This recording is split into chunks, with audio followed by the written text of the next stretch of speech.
بسم اللہ الرحمن الرحیم.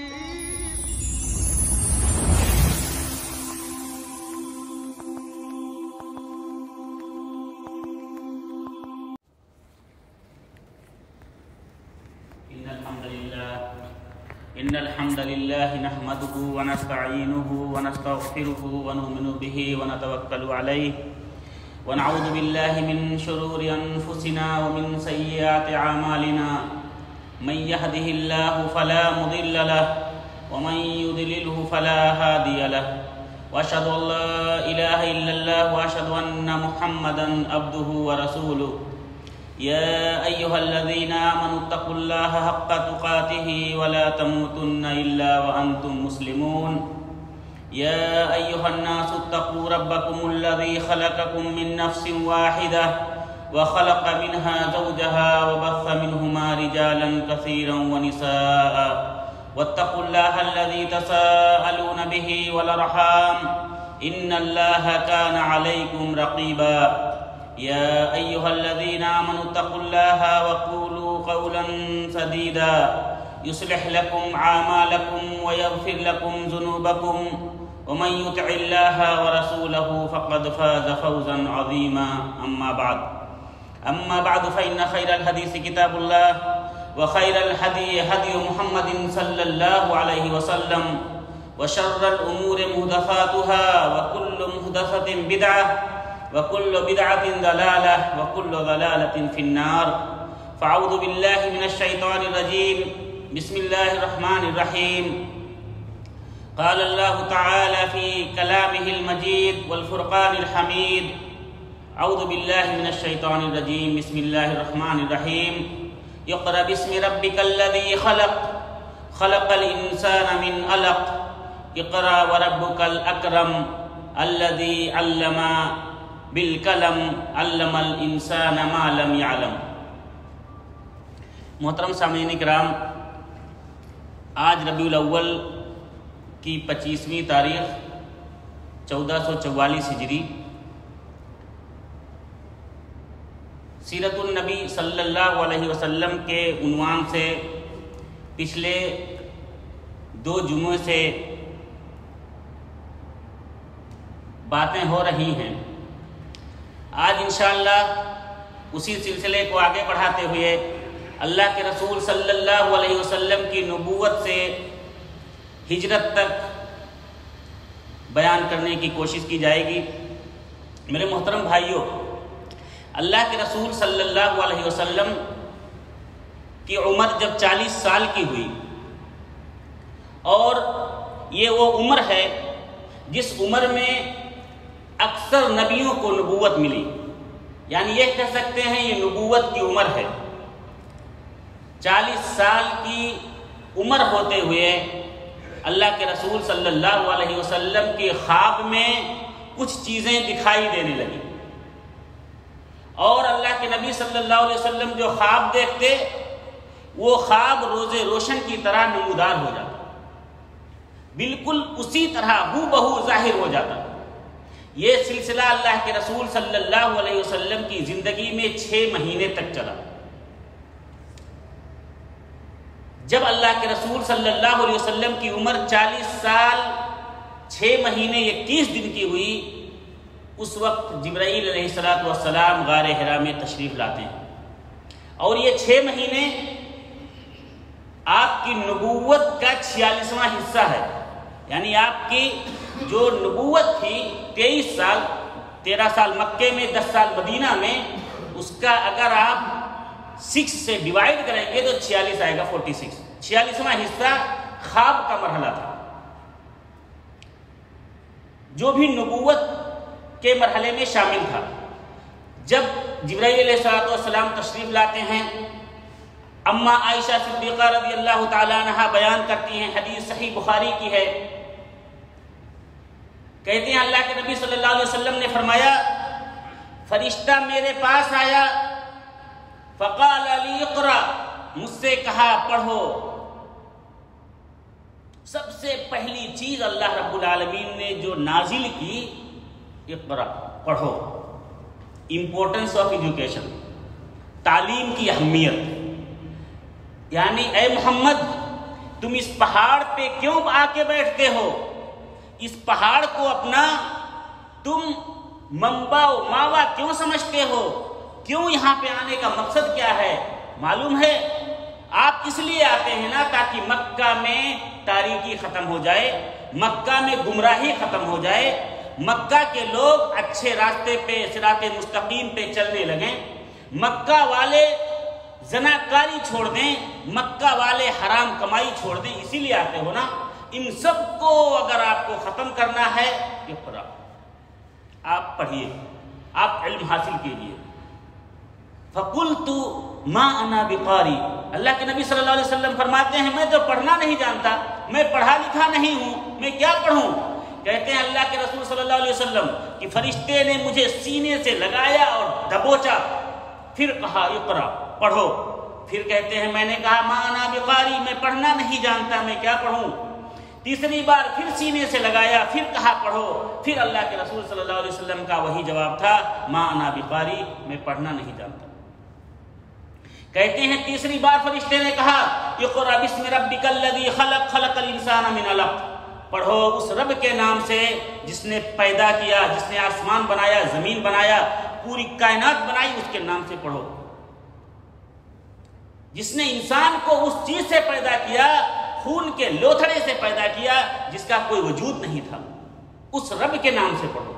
میرے محترم بھائیوں، یہ وہ پیغام تھا جو پیغام اللہ کے رسول صلی اللہ علیہ وسلم پر اتنا بھاری محسوس ہوا، کہتے ہیں فوراً میں نکلا وہاں سے۔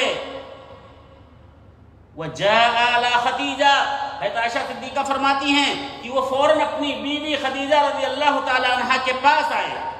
وَقَالَ زَمِّلُونِي زَمِّلُونِي فَزَمَّلُوهُ، کہنے لگے اے میری پیاری بیوی مجھے چادر اڑا دو، چادر اڑا دو، میں گھبرایا ہوا ہوں، میں پریشان ہوں، میری حالت ٹھیک نہیں لگ رہی ہے۔ فَزَمَّلُوهُ، حضرت خدیجہ نے انہیں چادر اڑھایا۔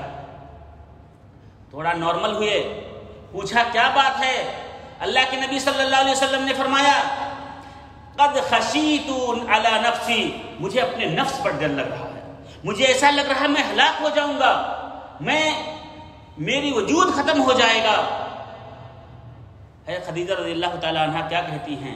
کلا ابشر، دیکھیے بیویوں کے انتخاب میں آدمیوں کو چاہیے کہ ایسی عورتوں کا انتخاب کریں جو شاکرہ ہوں، صابرہ ہوں۔ صرف خوبصورتی دیکھ کر، صرف مال و دولت دیکھ کر، صرف حسب و نسب دیکھ کر اگر کوئی شخص شادی بیاہ کرتا ہے میرے بھائیوں تو یہ سمجھ لیجئے کہ اگر اس کے اندر دینداری نہیں ہے تو پوری زندگی اس کے لیے تباہ کن ہے۔ اور اس سے پتہ چلتا ہے کہ انسان کو جب کوئی امپورٹنٹ، کوئی اہمیت والی بات پتہ چلے تو سب سے پہلے اپنی بیوی سے شیئر کرنی چاہیے۔ اللہ کے نبی صلی اللہ علیہ وسلم نے جب انہیں بتایا تو خدیجہ رضی اللہ تعالی عنہ سب سے پہلے کہتی کلا ابشر، خوش ہو جاؤ میرے محبوب، آپ خوش ہو جاؤ، ڈرنے کی بات نہیں ہے، ٹینشن کی بات نہیں ہے، آپ خوش ہو جاؤ۔ لا یخزیک اللہ ابدا، اللہ آپ کو رسوا کبھی نہیں کر سکتا، اللہ آپ کی رسوائی برداشت ہی نہیں کر سکتا۔ آپ پریشان کیوں ہیں؟ آپ کے اندر تو وہ خصوصیات ہیں۔ انک لتصل الرحمہ، آپ تو رشتے داری جوڑتے ہیں، ناطے داری جوڑتے ہیں، رشتوں کو آپ ایک ساتھ رکھتے ہیں، اتنی بڑی خصوصیت آپ کے اندر ہے، آپ کو کیا کر سکتا ہے؟ وتصدق الحدیث، آپ سچ بات بولتے ہیں۔ وتحمل الکل، اور مزدوروں کا، غریبوں کا، مسکینوں کا بوجھ اٹھاتے ہیں۔ وتعین علی نوائب الحق، اور مظلوموں کا جس پر ظلم ہوتا ہے اس کا حق دلاتے ہیں، اس کے حق کے لیے آپ لڑتے ہیں۔ آپ کیوں پریشان ہو رہے ہیں؟ وتقری الضیف، آپ مہمان نوازی کرتے ہیں، مہمانوں کے خیال کرتے ہیں، آپ کے اندر اتنی اچھائیاں ہیں، آپ کو اللہ رب العالمین رسوا نہیں کر سکتا۔ میرے بھائیوں، اللہ کے رسول صلی اللہ علیہ وسلم کو جو پیغام ملا، کہتے ہیں کہ اب حضرت خدیجہ رضی اللہ تعالیٰ عنہ اٹھی اور اپنے بھائی ورقہ بن نوفل کے پاس لے گئی۔ ورقہ بن نوفل کے پاس جا کے پوری کہانی، پوری بات بتلاتے ہیں ورقہ بن نوفل کہتے ہیں کہ ڈرنے کی بات نہیں ہے، یہ وہی فرشتہ ہے جو فرشتہ موسیٰ علیہ السلام کے پاس آیا کرتا تھا، یہ وہی فرشتہ ہے جو عیسیٰ علیہ السلام کے پاس آیا کرتا تھا، اور یہ آپ کے پاس بھی آیا، آپ خوش ہو جاؤ، آپ کو نبوت اور رسالت مبارک ہو، یہ فرشتہ وہی ہے۔ اور کہا کہ یاد رکھو ایک دن ایسا آئے گا جب تمہاری قوم تمہیں اپنے ملک سے، اپنے گھر سے، اپنے شہر سے نکال پھینکے گی۔ اللہ کے نبی صلی اللہ علیہ وسلم کو یقین نہیں آیا، کہتے ہیں اوہم مخرجی، کیا وہ ہمیں نکال دے گی مکہ سے؟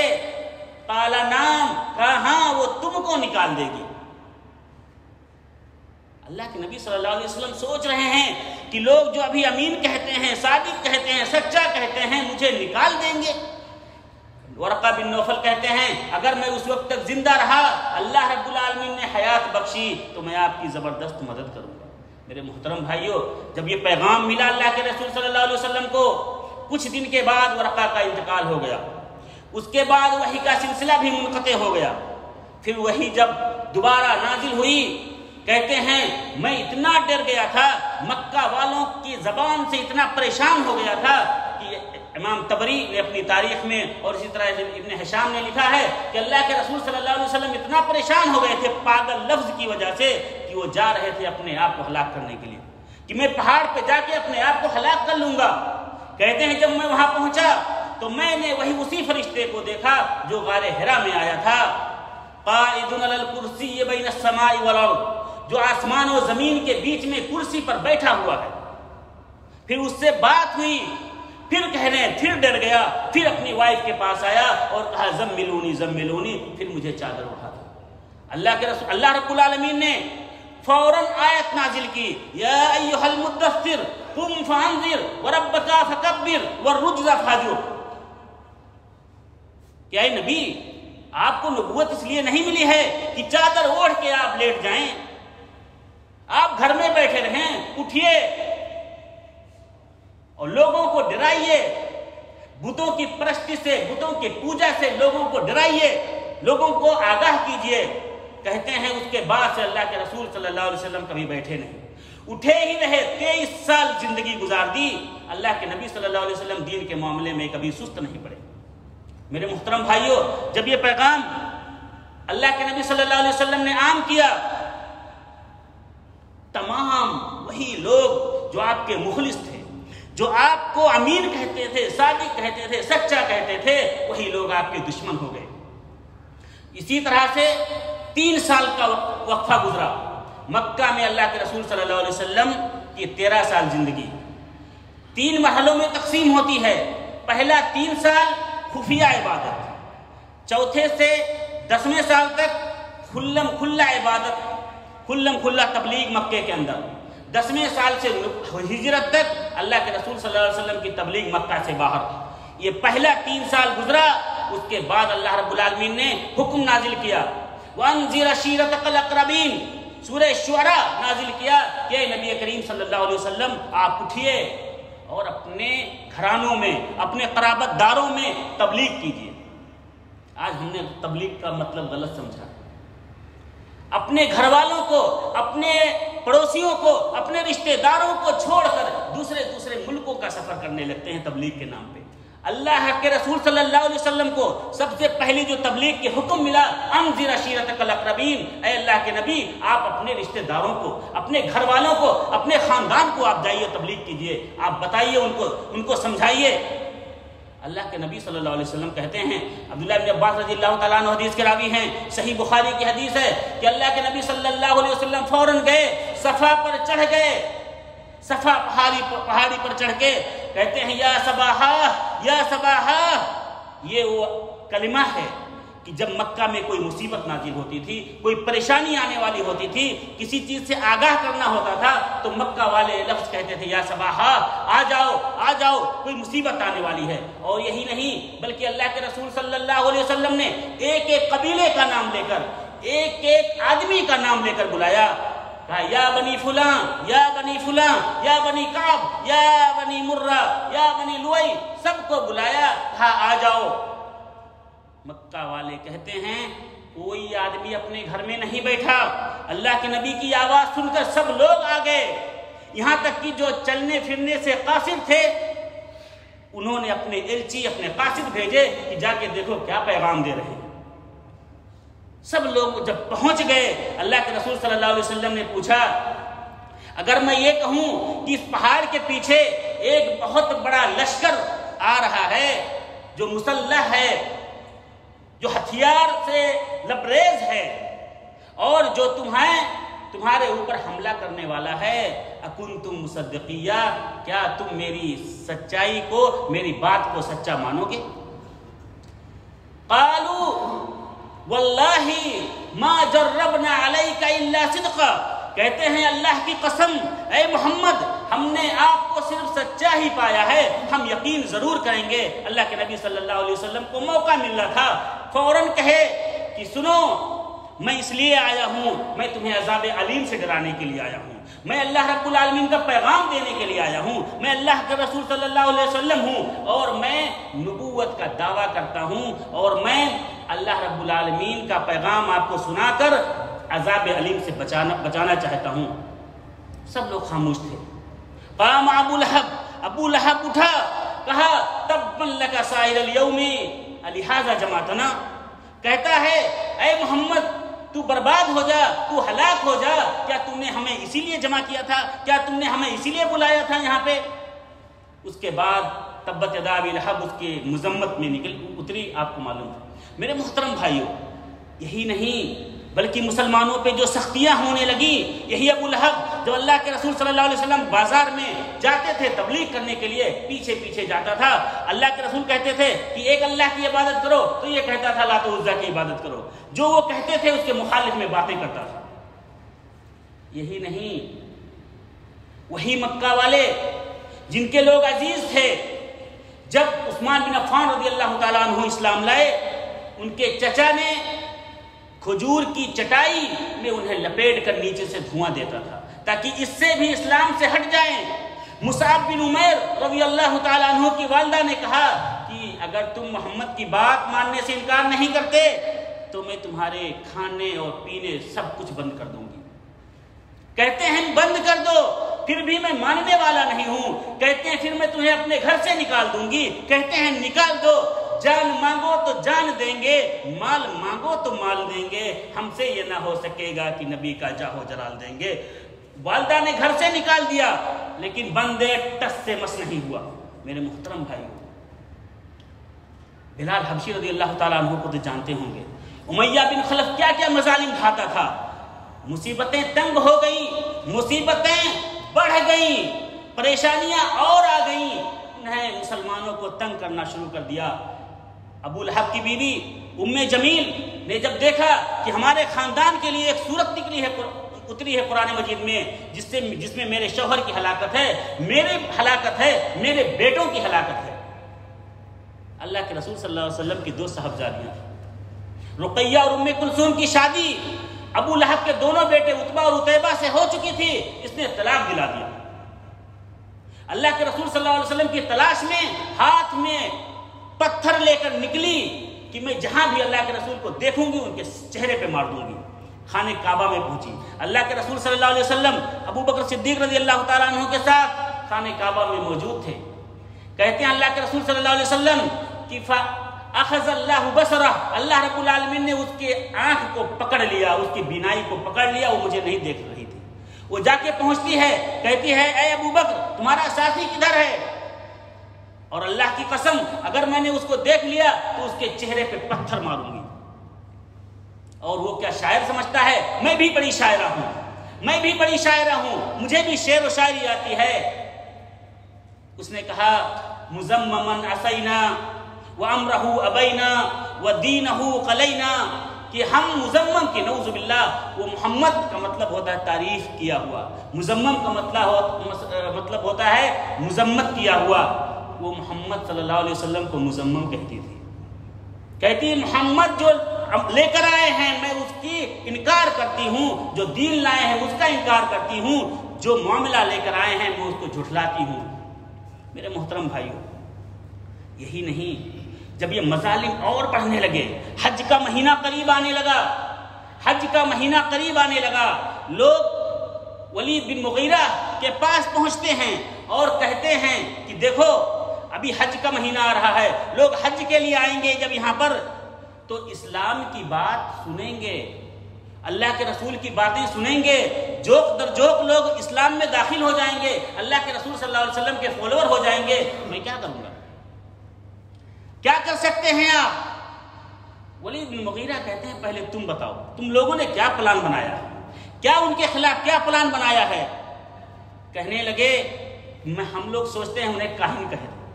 مغیرہ کہتا ہے واللہ میں نے کاہنوں کی کہانت دیکھی ہے، ان کی تکبندیاں دیکھی ہیں، ان کے جھاڑ پھونک دیکھے ہیں، وہ کاہن نہیں۔ کہتے ہیں کہ پھر کیا پاگل کہہ دیں گے؟ کہتے ہیں اللہ کی قسم میں نے پاگلوں کا پاگل پن بھی دیکھا ہے، ان کے اوٹ پٹانگ حرکتیں بھی دیکھی ہیں، ان کے ادھر ادھر کے بکواس بھی سنے ہیں، وہ پاگل بھی نہیں ہے۔ کہتے ہیں پھر شاعر کہہ دیں گے، کہتے ہیں کہ اللہ کی قسم میں نے شاعروں کی شاعری بھی سنی ہے، ان کے قافیے اور ردیف سے بھی واقف ہوں، یہ شعر و شاعری نہیں ہے۔ کہتے ہیں پھر جادوگر کہہ دیں گے، کہتے ہیں وہ تو اللہ کی قسم وہ جادوگر بھی نہیں ہے، میں نے جادوگروں کی جادوگری دیکھی ہے، ان کی رسیوں کو دیکھا ہے سانپ بنتے ہوئے، یہ جادوگر بھی نہیں ہے۔ کہتے ہیں پھر آپ ہی بتائیے کہ کیا کہیں، کچھ تو کہنا پڑے گا۔ مغیرہ نے سوچا سمجھا، کہنے لگا کہ اللہ کی قسم اس کی جڑیں مضبوط ہیں، اس کی بات سچی ہیں، لیکن تم اگر آئے ہو کچھ پلان بنانے کے لیے تو میرے پاس بھی کوئی پلان نہیں ہے الا یہ کہ جادو کہہ دو، جادوگر کہہ دو۔ کیوں؟ اور ہم یہ ثابت کریں گے کہ وہ اپنے جادوگری سے بھائی کو بھائی سے الگ کر دیتا ہے، باپ کو بیٹے سے الگ کر دیتا ہے، ماں کو بیٹی سے الگ کر دیتا ہے، بیوی کو شوہر سے الگ کر دیتا ہے، اس کے علاوہ کوئی اور بات نہیں ہے۔ میرے محترم بھائیوں، جب یہ دیکھا مسلمانوں نے اور مظالم دیکھے تو اللہ کے رسول صلی اللہ علیہ وسلم سے رہا نہ گیا۔ اللہ کے نبی صلی اللہ علیہ وسلم نے کہا کہ مومنوں تم ہجرت کے لیے تیار ہو جاؤ، حبشہ کا بادشاہ نجاشی بادشاہ ہے، وہ انصاف کرتا ہے، عدل کرتا ہے، اس کے ساتھ پاس چلے جاؤ، وہاں پہ ظلم مظالم نہیں ہوں گے۔ سب تیار ہو گئے۔ پہلا قافلہ جو ہجرت کے لیے روانہ ہوا 12 مرد تھے اور اس میں 4 عورتیں تھیں، جس قافلے کا سردار قائد عثمان بن عفان رضی اللہ تعالیٰ عنہ تھے، اور ان کی بیوی اللہ کے رسول صلی اللہ علیہ وسلم کی بیٹی حضرت رقیہ رضی اللہ تعالیٰ عنہ بھی اس میں شامل تھی۔ جب یہ لوگ پہنچے رجب کے مہینے میں، 5ویں نبوت رجب کے مہینے میں جب وہاں پہنچتے ہیں تو شوال آیا، رمضان آیا۔ رمضان کے مہینے میں اللہ کے رسول صلی اللہ علیہ وسلم خانہ کعبہ کے اندر تلاوت کر رہے تھے سورہ نجم کی، سورہ نجم کی تلاوت کر رہے ہیں، اور جب سجدے والی آیت پر پہنچے فَاسْجُدُوا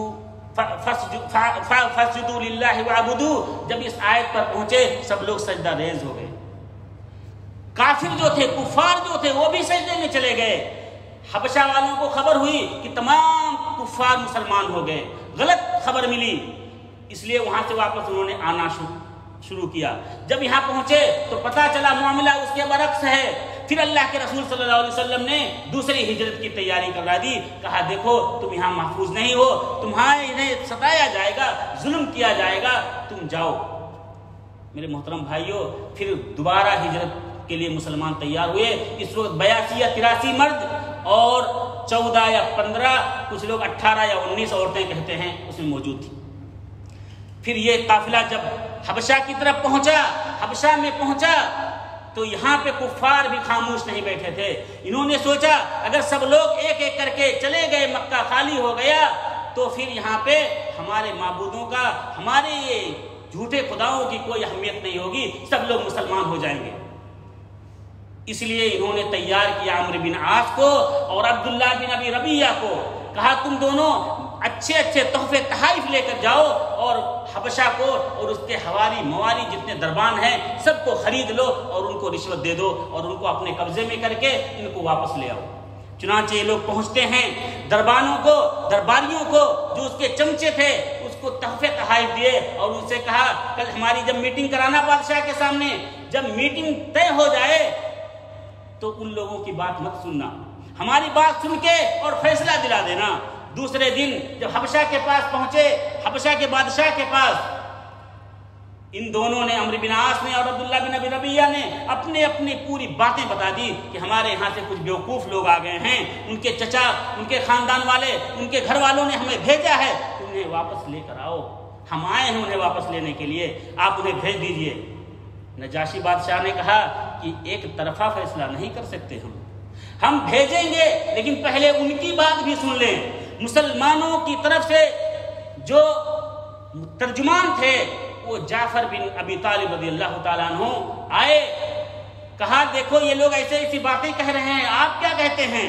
جعفر نے کہا اے بادشاہ ان سے پوچھو کہ کیا ہم غلام ہیں یا آزاد ہیں؟ عمرو بن عاص نے کہا نہیں، آپ آزاد ہیں، غلام نہیں ہیں۔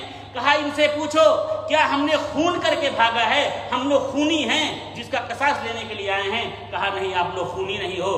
کہا کیا ہم لوگ کسی کا مال و دولت لے کر آئے ہیں، جو یہ لوگ مال و دولت وصول کرنے کے لیے آئے ہیں؟ کہا نہیں، آپ نہیں آئے ہو۔ کہا پھر بادشاہ یہ ہم لوگ اس لیے آئے ہیں یہاں پہ کیونکہ ستائے گئے ہیں، ظلم و زیادتی کے مارے ہوئے ہیں، ہم لوگ یہاں امن و امان کے لیے آئے ہیں۔ ہم نے سنا کہ آپ بادشاہ ہیں اور ایسے بادشاہ ہیں جو ظلم نہیں کرتے ہیں، تو انصاف کرتے ہیں، اس لیے آپ کے دربار میں آئے ہیں ہم۔ میرے محترم بھائیوں، جب بادشاہ نے یہ باتیں سنی تو کہا تمہارا نبی جو لے کر آئے ہیں اس کو کچھ سناؤ۔ جعفر بن ابی طالب رضی اللہ تعالیٰ عنہ سورہ مریم کی ابتدائی آیتیں اس انداز سے تلاوت کی کہ جتنے عیسائی موجود تھے، جتنے لوگ موجود تھے، سب رونے لگے، سب کی داڑھیاں بھیگ گئیں، بادشاہ بھی رونے لگا۔ بادشاہ نے کہا کہ تم لوگ خاموش رہو۔ دوسرے دن بھی انہوں نے وہی میٹنگ کی، ان کے لوگوں نے کہا کہ اس بار ہم لوگ کوئی ایسا شوشہ ڈالیں گے کہ بادشاہ انہیں نکال دے۔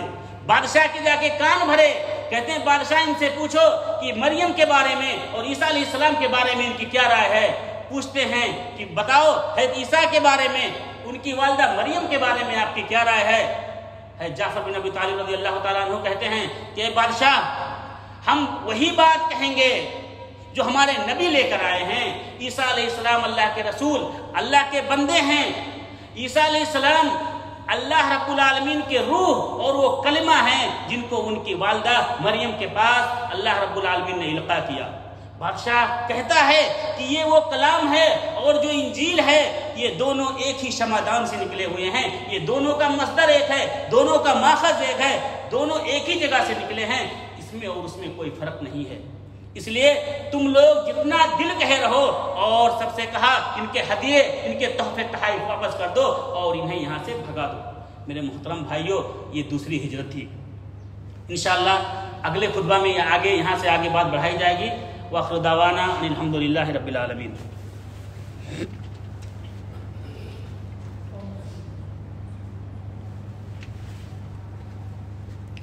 ان الحمد للہ نحمده ونستعینه ونستغفره ونؤمن به ونتوکل علیہ ونعوذ باللہ من شرور انفسنا ومن سیئات اعمالنا من يهده الله فلا مضل له ومن يضلل فلا هادي له واشهد ان لا اله الا الله واشهد ان محمدا عبده ورسوله اما بعد فان خير الحديث كتاب الله وخير الهدي هدي محمد صلى الله عليه وسلم وشر الامور محدثاتها وكل محدثة بدعة وكل بدعة ضلالة وكل ضلالة في النار۔ فاعوذ باللہ من الشیطان الرجیم، بسم اللہ الرحمن الرحیم۔ ان اللہ وملائکتہ یصلون علی النبی یا ایھا الذین آمنوا صلوا علیہ وسلموا تسلیما۔ اللہم صل علی محمد وعلی آل محمد کما صلیت علی ابراہیم وعلی آل ابراہیم انک حمید مجید۔ اللہم بارک علی محمد وعلی آل محمد کما بارکت علی ابراہیم وعلی آل ابراہیم انک حمید مجید۔ میرے محترم بھائیوں، سیرت نبی صلی اللہ علیہ وسلم ہمارے لیے، مسلمانوں کے لیے، مومنوں کے لیے اس سے اور اہم کوئی سیرت نہیں ہو سکتی ہے۔ جو آپ کے سامنے بیان کرنے کے لیے ہر انشاءاللہ جب تک یہ سیرت ختم نہیں ہو جائے گی اسی موضوع کو رکھا جائے گا۔ آپ سے گزارش ہے کہ آپ بھی غور سے سنیں اور ہمارے نبی صلی اللہ علیہ وسلم کی سیرت کو اپنی زندگی میں اپنانے کی کوشش کریں۔ اللہ رب العالمین سے دعا ہے کہ اللہ العالمین ہم تمام لوگوں کو اپنے نبی صلی اللہ علیہ وسلم کی سیرت پر چلنے کی، ان کے اسوے کو اپنانے کی توفیق عطا فرمائے۔ اللہ العالمین ہمیں جب تک زندہ رکھے اسلام پر اور جو ہمارا خاتمہ ہو ایمان پر۔ الہ العالمین ہم میں سے جو شخص پریشان حال ہے اس کی پریشانی کو دور کر دے۔ الہ العالمین ہم میں سے جو شخص بے روزگار ہے اس کو روزگار بنا دے۔ الہ العالمین ہم میں سے جو شخص کسی بھی قسم کی قرضے میں مبتلا ہے رب العالمین اس کے قرض کی ادائیگی کی توفیق عطا فرما۔ الہ العالمین ہم میں سے جس کے بھی عزیز اعزاء و اقارب اس دنیا سے جا چکے ہیں رب العالمین ان کی مغفرت فرما۔ رب العالمین انہیں اعلیٰ علین میں جگہ عطا فرما۔ رب العالمین انہیں بشری خطاؤں کو معاف کر دے۔ الہ العالمین تو غفور الرحیم ہے، الہ العالمین تو غفار ہے، الہ العالمین تو ستار ہے، پردہ پوشی کرنے والا ہے، ہمارے عیوب کی پردہ پوشی کر۔ الہ العالمین ہمیں معاف کر دے، ہمیں رب العالمین دوزخ کے عذاب سے بچا۔ وآخر دعوانا الحمدللہ رب العالمین۔ واقم الصلاۃ۔